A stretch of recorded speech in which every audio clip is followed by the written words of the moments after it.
오늘은 성도의 세 가지 사명, 성도의 3대 사명, 이런 제목으로 하나님 말씀을 전하겠습니다.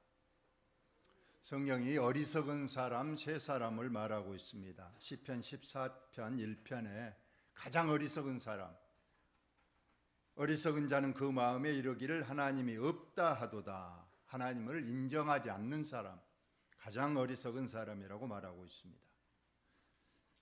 우리는 우주 만물의 모든 운행을 또 계절의 변화, 어떤 걸 보더라도 우리는 하나님의 살아계심을 알 수 있고, 무엇보다도 우리에게 주신 이 하나님의 살아있는 말씀, 이 말씀을 통해서 우리는 분명히 하나님의 살아계심을 우리는 고백할 수가 있습니다. 두 번째로 어리석은 사람은 세상에 집착하는 사람입니다. 누가복음 12장 20절에 부자에게 어리석은 자여, 오늘 밤 내 영혼을 찾아버리면 너가 이제까지 쌓아온 또 모아둔 모든 것들이 다 네 것이 되며 네 영혼은 어디로 갈겠느냐.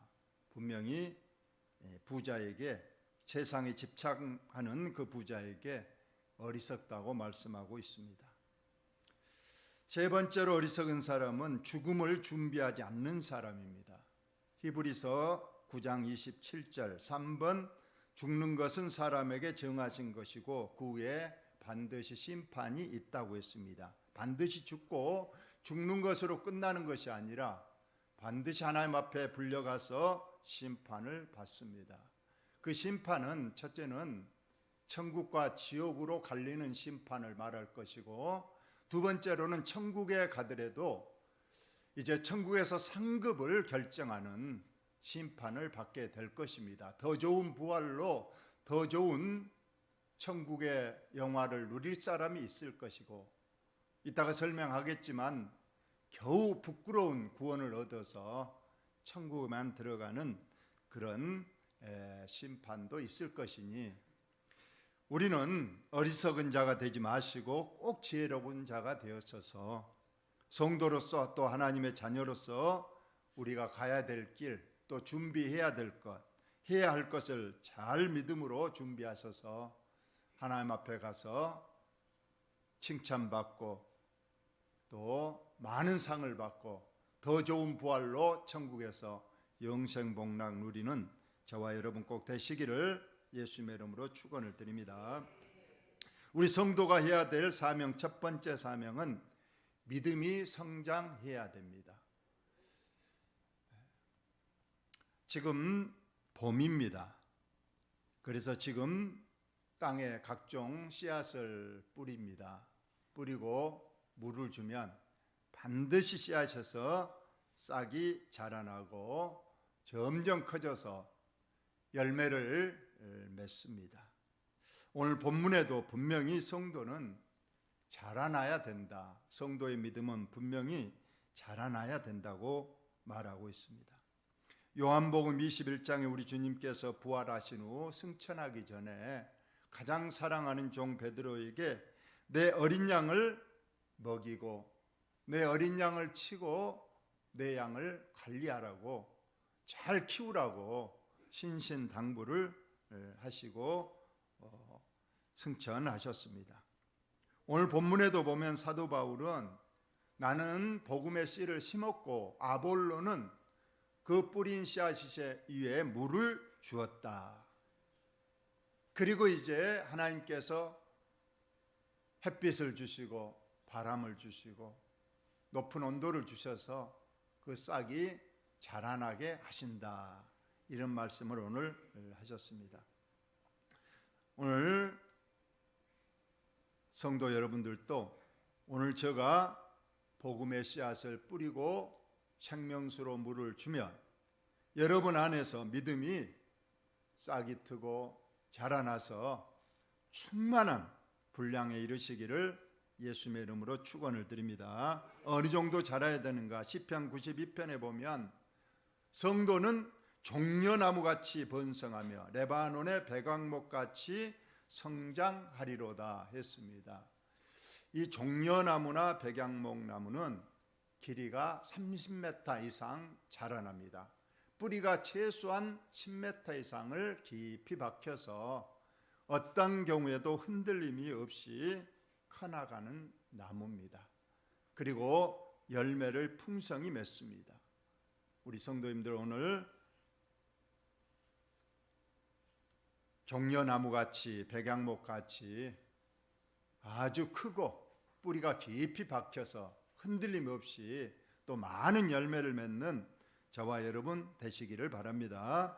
고린도전서 13장 11절에도 내가 어렸을 때는 말하는 것이 어린아이와 같고 깨닫는 것이 어린아이와 같고 생각하는 것이 어린아이와 같다가 내가 믿음이 장성하여서는 이 어린아이의 철없는 일을 다 버렸노라 말씀합니다. 어린아이의 신앙에서 어른의 장성한 사람의 믿음으로 자라나는 것을 말합니다. 에베소서 4장 13절로 15절까지도 우리가 다 하나님의 아들을 믿는 것과 아는 일에 하나가 되어 온전한 사람을 이루어 그리스도의 장성한 분량에 충만한 데까지 자랄지니라 말씀했습니다. 베드로후서 3장 18절에도 우리 주 예수 그리스도의 은혜와 그를 아는 지식에서 자라가라. 우리가 하나님 말씀도 늘 배워서 그 지식에서도 넓어지고 자라나야 됩니다. 오늘 또 보면 젖 먹는 믿음이 있고 고기도 먹는 믿음이 있다고 오늘 본문에서 말하고 있습니다. 젖을 먹는 믿음, 혹은 좀 자라면 밥을 먹는 믿음이 있습니다. 더 자라면 이제 고기를 먹을 수 있는 믿음이 있습니다. 그러니까 맨 처음에 교회에 나오는 초보자 신자에게는 그저 이렇게 말합니다. 예수 믿으면 건강해집니다. 복 받습니다. 예수 믿으면 나중에 죽어서 좋은 천국에 갑니다. 마음이 평안해지고 행복해집니다. 이 정도, 그 정도 말해야지 더 이상 말하면 깨닫지도 못하고 시험 들 수가 있어요. 그러나 나중에 이제 믿음이 커지면 이제 예수 믿으면 십자가를 져야 됩니다. 예수 믿으면 고난도 각오해야 됩니다. 예수 믿으면 세상에 나가서 빛과 소금이 돼야 됩니다 하면서 좀 더 수준 높은, 차원 높은 그런 하나님의 진리를 말해 주게 되는 겁니다.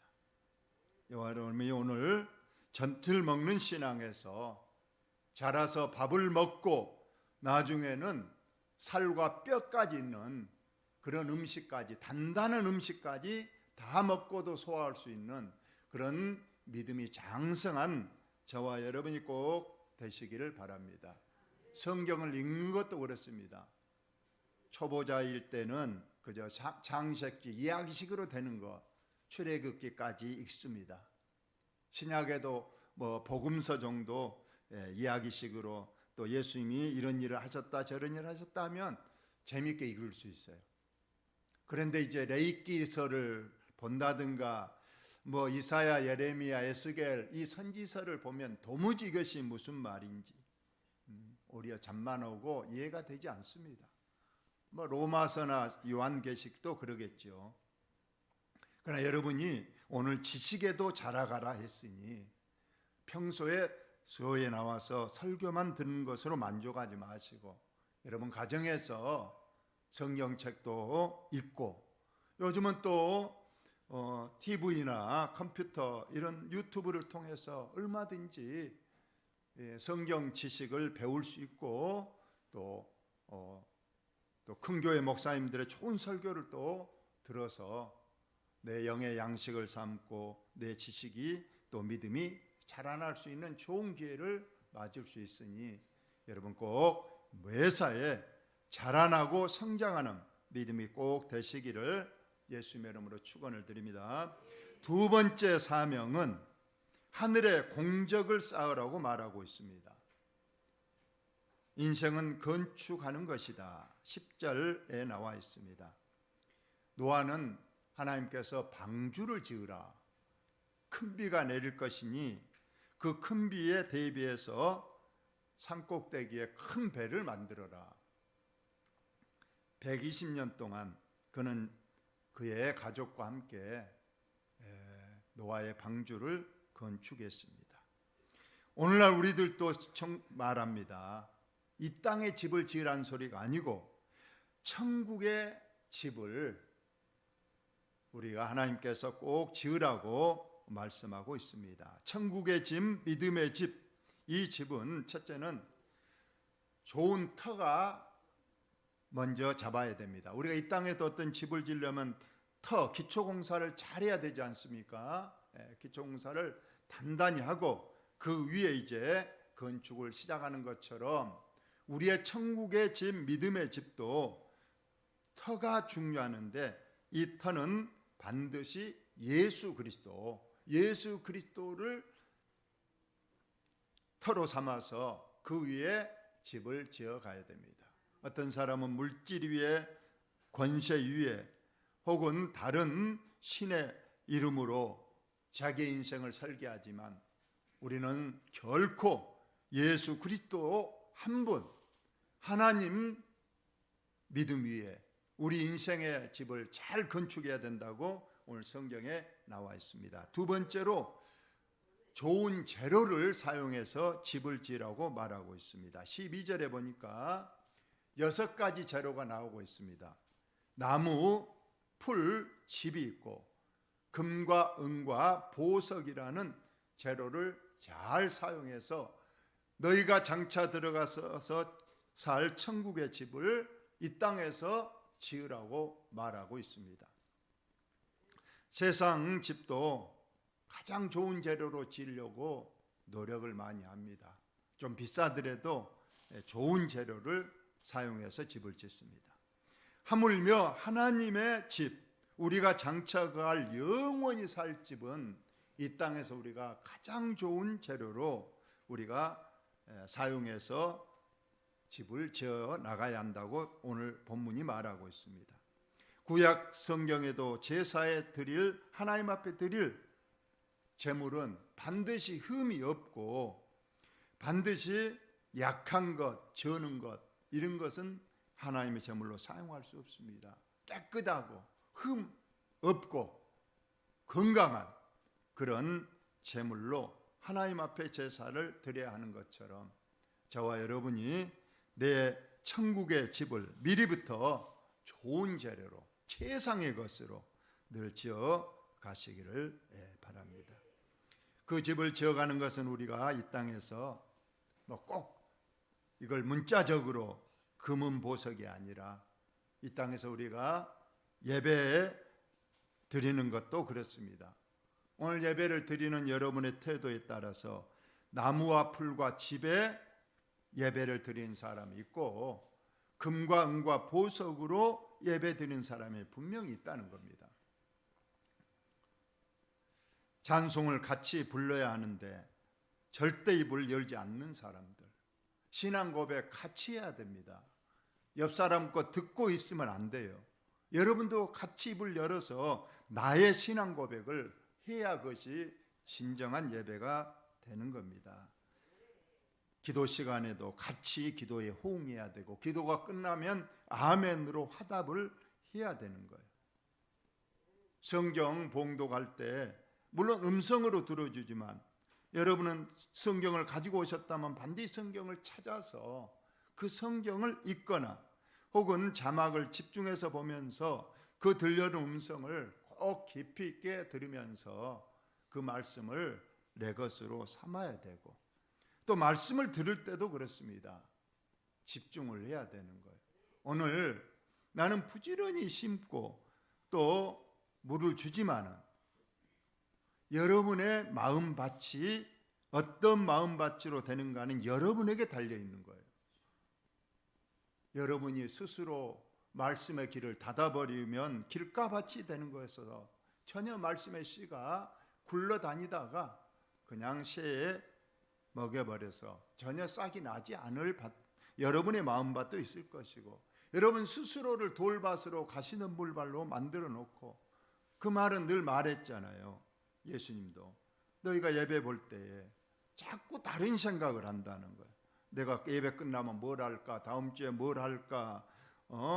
자꾸 다른 생각, 그래서 예배에 집중하지 못하게 하는 이런 요소들이 내 스스로 돌밭을 만들고 가시덤불밭을 만들어서 그 좋은 씨앗이 잘 자라나야 되는데 방해를 받고 심지어 죽어버리는 그런 우가 있습니다. 그래서 우리가 예배 하나라도 우리가 정성을 들이고 집중해서 이 한 시간 금과 은과 보석의 집을 여러분이 지어야 한다는 것을 우리에게 말씀하고 있습니다. 분명히 천국은 동일하다고 말하지 않습니다. 물론 그것이 어떤 이 세상적인 차별을 말하는 것은 아닙니다.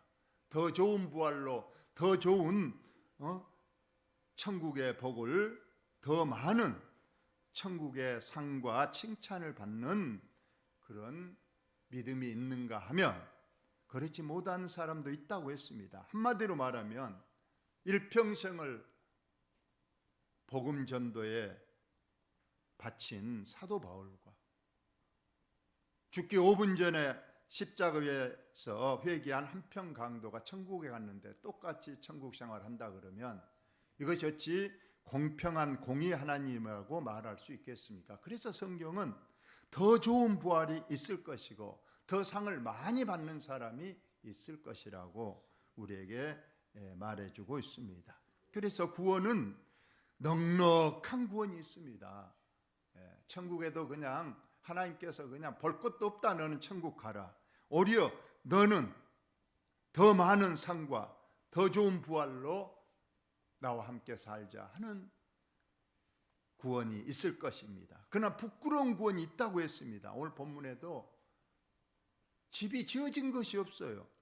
나무, 풀, 집으로 집 겨우 지어놨는데 하나님이 심판하실 때 불로 심판하니까 불을 한 번만 딱 넣어보면 금과 은과 보석은 전혀 불에 타지 않으니까 그 공적이 그대로 살아있지만 엉성하게 지은 나무 집, 풀을 집은 불을 대자마자 그 공적은 순적도 없이 살아가 버리고 그래도 예수 믿었다는 그거 하나 때문에 겨우 부끄러운 구원을 얻은 한평 강도와 같은 사람, 마지막에 타락한 솔로몬, 소돔과 고모라서 겨우 빠져나온 롯과 같은 그런 부끄러운 구원을 얻을 사람도 있었을 겁니다.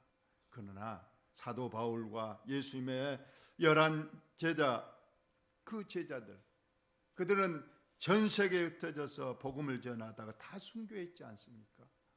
이런 사람들은 하나님께서 행한 대로 분명히 더 좋은 부활로 더 큰 축복으로 우리에게 갚아주실 걸 여러분 믿으시기 바랍니다. 이제 우리의 남은 여생이 얼마 남았습니까? 남은 여생을 무엇하고 여러분 살다가 주인 나라에 가시렵니까? 여러분 잘 생각하시고 천국에 들어가서 내가 받을 상, 내가 들어가야 될 부활, 내가 얻을 부활, 내가 살 집들, 이 땅에서 여러분이 가장 좋은 변하지 않는 금과 은과 보석의 집으로 잘 지어서 주님 영생의 그런 큰 축복을 꼭 받으시기를 예수님의 이름으로 축원을 드립니다. 마지막으로 세 번째 사명은 오늘 본문에 보니까 너희의 몸은 성령 하나님께서 거하시는 성전인 줄 알지 못하느냐. 그러니 성전이 거룩한 것처럼 너희도 거룩하라.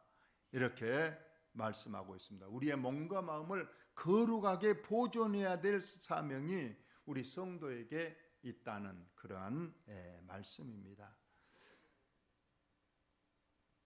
복음 초대교회 시대 때는 영지주의라는 이단이 있었어요. 영지주의.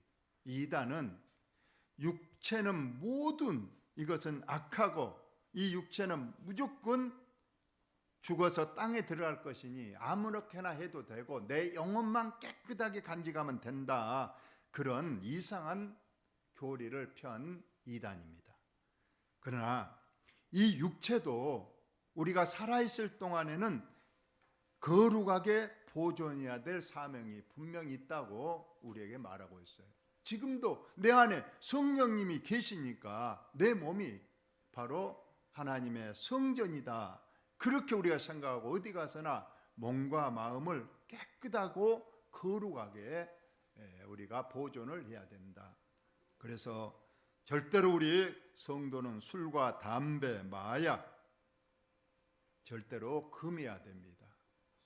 이것이 내 육체와 내 영혼을 깨끗하게 하는 것입니다.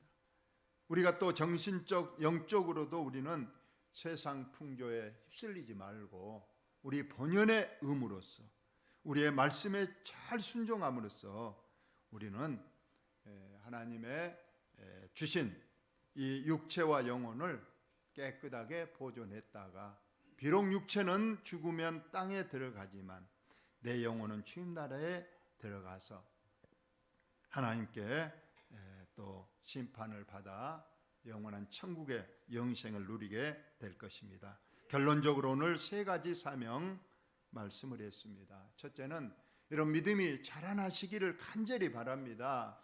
작년이나 재작년이나 똑같이 돼서도 안 되고 오히려 퇴보하는 신앙도 있습니다만 오늘 늘 믿음이 말씀으로 또 기도로 또 우리의 생활 속에서 늘 자라나시고 특히 여러분 말씀의 지식에서 자라나시기를 꼭 신경 또 애를 노력을 쓰시기를 바랍니다. 그래서 집에 가서도 꼭 성경 말씀을 꼭 읽으시고 유튜브 예를 통해서도 좀 좋은 또 큰 교회 목사님의 설교도 또 들어보시고 그렇게 해서 믿음이 꼭 자라나시기를 바라고 두 번째로는 천국의 더 좋은 부활, 더 좋은 천국의 우리의 집을 잘 건축해 나갈 수 있기를 바라고 마지막으로 우리의 몸이 하나님의 성전이다.